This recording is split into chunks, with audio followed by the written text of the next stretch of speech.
병원 행정 생활을 한 25년 했고요. 2018년 딱 2년 됐네요. 대구에 내려가서 이제 개설을 총괄을 하게 되었습니다. 그래서 병원 공사부터 인력 채용, 의사 채용, 간호사 채용 그런 걸 총괄을 하는 업무를 맡고 제가 이제 대구로 내려가게 되었습니다.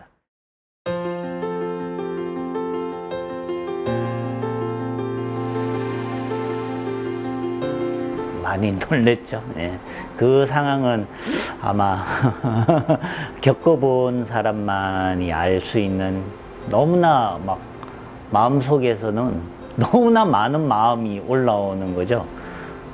저 마음 내리기도 막 진짜 팥죽 올라오듯이 툭툭툭툭 튀는데 그게 저 마음이 그런데 옆에 있는 여직원들의 그 마음까지 같이 올라오니까 그 순간에는 정말 이거는 어떻게 해야 되나. 신천지 교인 31번 환자와 직접적인 교류가 있었던 신천지 교인이 막내 직원 어머니였던 거예요. 숙대밭이 됐죠. 왜 그러냐면 막내 여직원이 이제 창구에서 보호자들한테 입원 서약 받고 뭐 설명하고 그런 여직원이었고 전날까지 저희랑 같이 밥도 먹고 얘기하고 같은 공간에서 호흡을 했기 때문에 그 직원이 격리 들어가는 순간부터 저희들은 거의 뭐 통제할 수 없는 그런 상황이 벌어지게 되었습니다. 그리고 그때 당시에 제가 그런 일이 벌어지고 이제 저희 소법회 카톡방에 사연을 올렸습니다. 올렸더니 우리 지도 법사 스님께서 또 승단 스님 또 방에다가 그 내용을 또 전달을 해 주셨더라고요. 그러면서 또 아시는 몇 분 스님들이 카톡에 오셔서 한 마음을 내주시는데 정말 저희 건물이 이제 8층 건물인데 정말 1층까지 코로나 환자가 막 밑에서 막 우리 병원 올라오려고 하는 그런 게 막 보였는데 갑자기 스님들 카톡 우리 도반님들의 그 응원 이걸 받는 순간부터 갑자기 막 그런 좀비 영화처럼 갑자기 이 사람들이 확 떨어져 나가는 느낌이 확 들더라고요. 그 느낌을 받는 순간에 우리는 할 수 있다. 그래서 제가 그걸 더욱더 직원들한테 한 마음으로 이끌어냈던 것 같아요. 그래서 계속 직원들 그 공지에다가 우리는 할 수 있다. 우리는 할 수 있다. 여러분들이 건강해야 환자가 건강하다. 우리는 이 환자를 지켜야 될 의무가 있다. 그러므로서 여러분들도 정말 건강한 생활을 해야 되고 그렇게 다독거리면서 정말 그 한마음으로 제가 이끌어내어서 지금까지도 확진자가 제로지 않을까 그렇게 생각하고 있습니다.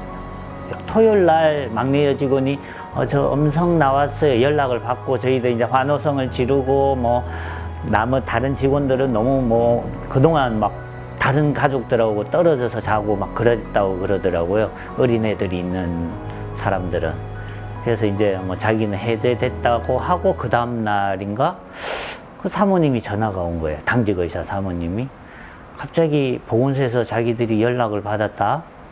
왜요? 그랬더니 뭐 백화점에 확진자를 갖다 왔는데 자기들이 동선에 걸려서 자가격리를 해야 된다라고 얘기를 하고 2주를 자가격리를 해야 된다라고 왔더라고요. 근데 느낌이 아무래도 이 사람이 솔직한 마음이 아닌 것 같다는 느낌이 확 와서 괜찮으니 있는 그대로 얘기를 하세요 했더니 둘 다 신천지 교인이어서 시에서 자가격리해라라고 문자를 받았다는 거죠. 하나가 해결되고 나니 또 하나가 이제 터진 거잖아요. 원장님한테 전화를 했죠. 원장님 이렇답니다. 그랬더니 원장님께서 어떡하냐. 일단은 결과를 기다리죠. 그렇게 하고 그 기다릴 때 정말 제가 할 수 있는 게 없었지만 그래도 우리 큰 스님이 가르쳐 주신 관이라는 거를 그냥 스스로 나오더라고. 뭐 내가 관해야지 이게 아니고 그 순간에 뭐 마음속에서 뭔가 믿음이 있어요. 그냥 괜찮을 거야. 근데 그 소문이 이제 병원 내에 퍼지는 순간에 이제 병동 간호사들, 뭐 의료진들 이제 막 굉장히 아수라장이었죠. 약한 바람에도 초가 흔들리듯이 막 흔들리는 게 눈에 보이는데 저까지 그렇게 흔들리면 안 되겠다 이런 생각이 들어서 제가 큰 소리를 확 지르고 그렇게 우리가 못 믿냐? 우리가 그렇게 못 믿어서 어떻게 이 병원을 200명 넘는 환자를 우리가 모실 수 있냐? 그랬더니 다들 조용히 하더라고. 그리고 그 다음날 문자가 왔는데 음성이라고 문자가 왔어요. 둘 다. 그때서 전부 다 그 얼굴을 보셨어야 되는데 너무나 진짜 세상에서 제일 행복한 표정을 짓죠. 코로나가 딱 터진 순간에 이게 누군가가 한 명이 핸들링을 하지 않으면 이 상황을 누군가가 전부 다 주인 없는 병원이 된다. 암만 원장이라는 사람이 있지만 그 사람 내가 이걸 쥐고 가야만이 이 병원이 제대로 갈 수 있겠다는 생각이 훅 올라왔어요. 정말 매번 막내 여직원 때, 당직 의사 때, 그다음 보호자들 통제 이런 순간에 누군가 결정을 내려야 되는데 결정을 내린 사람이 아무도 없는 거예요. 의사들은 의사들대로, 간호사는 간호사들대로. 처음에 연우가 이제 카톡이었어요. 아빠 빨리 대구에서 도망쳐라고 정말 카톡이 왔어요. 그때 제가 연우한테 연우야, 아빠는 도망칠 순 없어. 왜? 아빠 몸은 아빠 몸이 아니야. 이제는 이 환자를 그러려고 내가 대구에 왔는데 그걸 내가 도망간다면, 내 하나 살자고 도망간다면 여기에 있는 환자 200명 넘고 직원이 200명 넘는 400명을 버리고 가는 나는 그런 수장은 되기 싫다. 그렇게 연우에게 얘기를 했더니 연우가 또 도움을 주더라고요. 아빠 화이팅.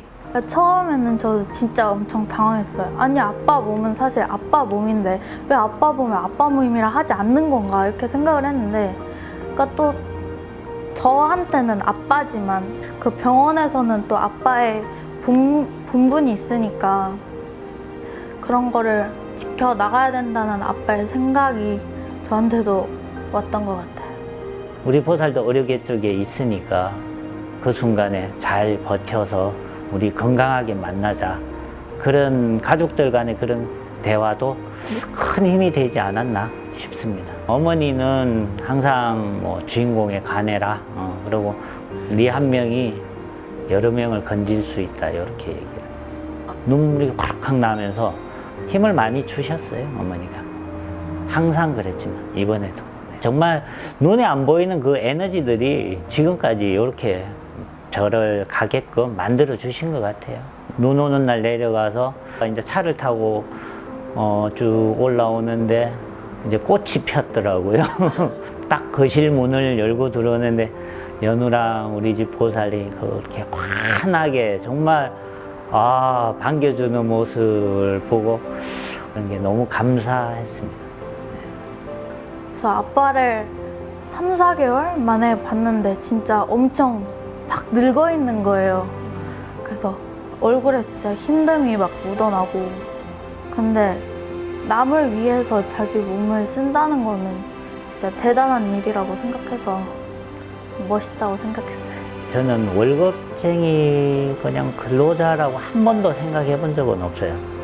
병원을 근무하면서 내가 주인이지 그 생각을 했는데 항상 우리 큰 스님께서도 주인의식을 가져라.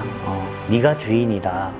이번에 제가 큰 스님의 가르침을 정말 전선에서 활용을 해보니 정말 좋은 공부고 좋은 법이고, 그래서 항상 제가 그때도 하면서 선법가를 싹 정리하고, 그 다음에 이제 우리 합창단 단원들이나 우리 소법회 그 회원들을 위해서 사경을 해서 그거를 PPT로 만들어서 사진 슬라이드로 만들어서 다 나눠 드렸습니다.